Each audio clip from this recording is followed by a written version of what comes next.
เนาะทุกคนกลับบ้าน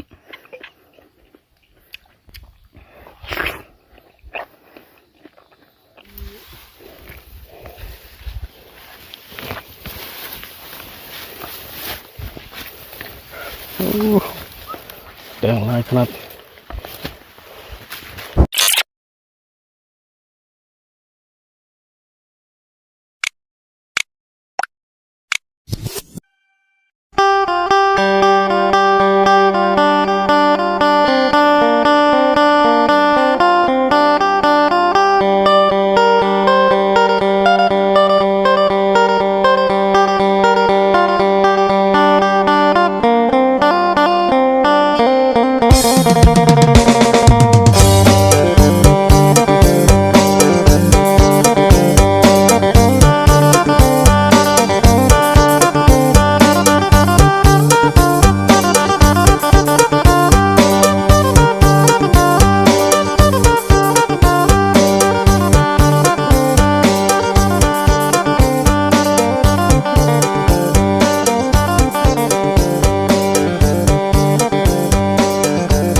สบายดีทุกคนวันนี้นายพาทุกคนมาเลาะในป่าในไร่เนาะทุกคนมาเก็บมักแตงพาทุกคนมาเบิ่งบรรยากาศในการเก็บมักแตงอยู่ให้ของน้องเคยเนาะทุกคนนี่จะเป็นการเดินทางเนาะตอนที่เราเดินทางมาเรานั่งรถจักรมาเนาะทุกคนนั่งรถจักรมาใช้เวลาประมาณ18 นาทีเนาะก็ขึ้นมาจอดรถจักรไว้ก็ย่างต่อเนาะทุกคนย่างต่อไก่เติบเนาะทุกคนลงภูเส้นทางจะผ่านให้ของชาวบ้านได้ให้เนาะได้บอลย่างลงไปอันนี้เป็นแต่งส่วนของเข้าเนาะให้ของเข้าเนาะเราจะเอาอยู่ให้ของน้องเคยเนาะแม่ทุกคนภูในนั้นนะยังลึบภูในนั้นเนาะ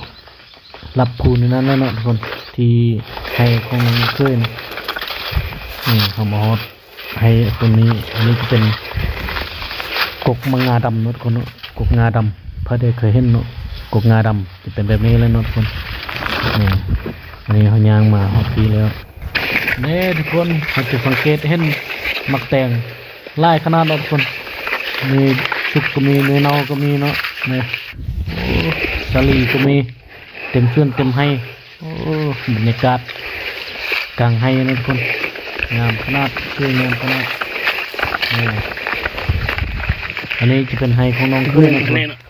เย็น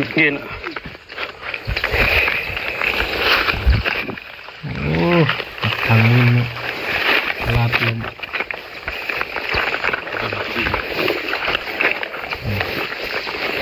เคยกวางเติมมันคนเนาะ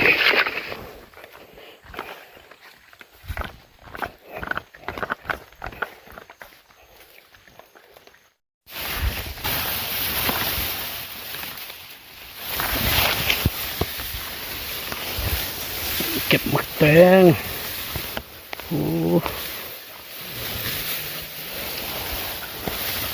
เขาสูงขนาดนั้นคน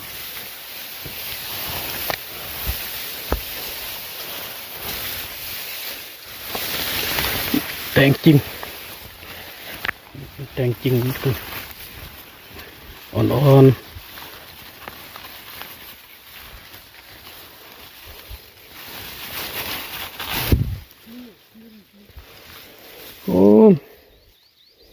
นู่กัดหมดคน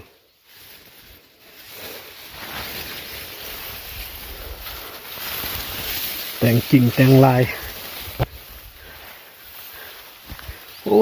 เขาสูงกว่าคนสมหัวเลย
แต่งลายขนาดคนโอ้แต่งลายแต่งจริงตรงนี้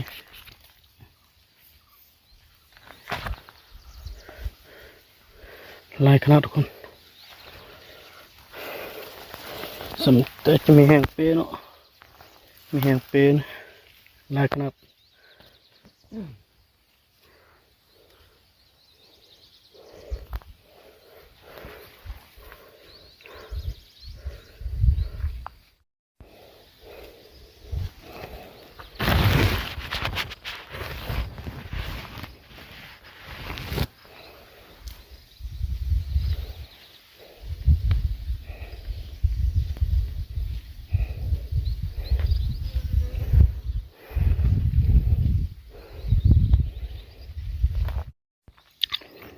ทุกคน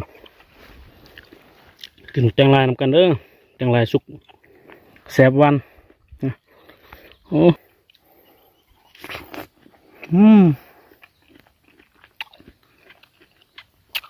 แซ่บๆปิดสะเปาเนาะทุกคนกลับบ้าน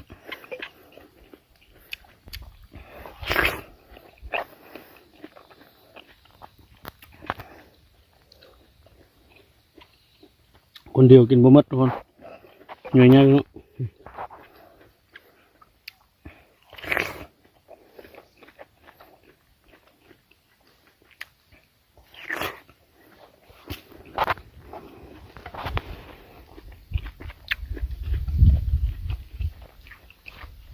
หมดแดงเต็มให้นะทุกคนน้องเคยเก็บอยู่พุ่น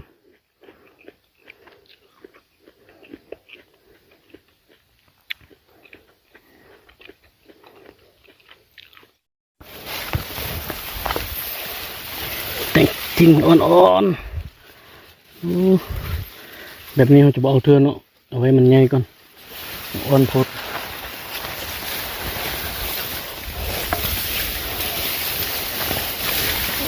อันนี้พอได้อยู่เนาะ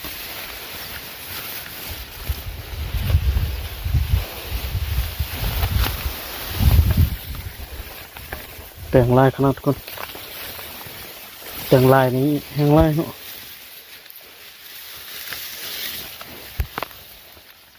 ไปทางเดินก็เจอแต่งลาย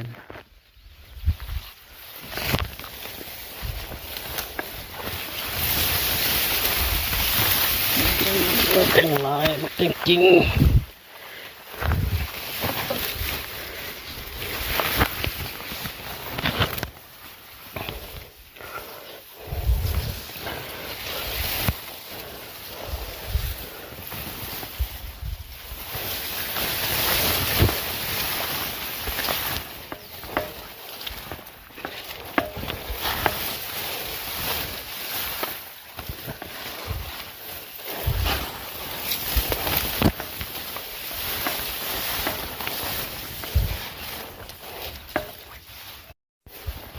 นี่หงกี่อยู่นับมือ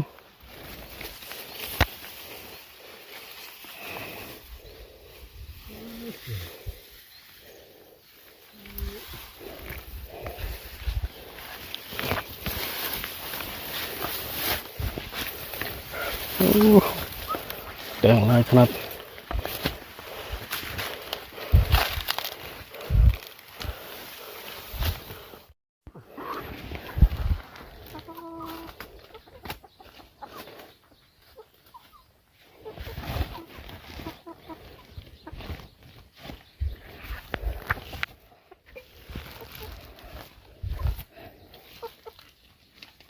แต่งลายตึบ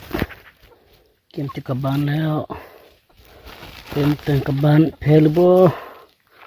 โอ้ไปขึ้นภูทั้งนั้นขึ้นภูโอ้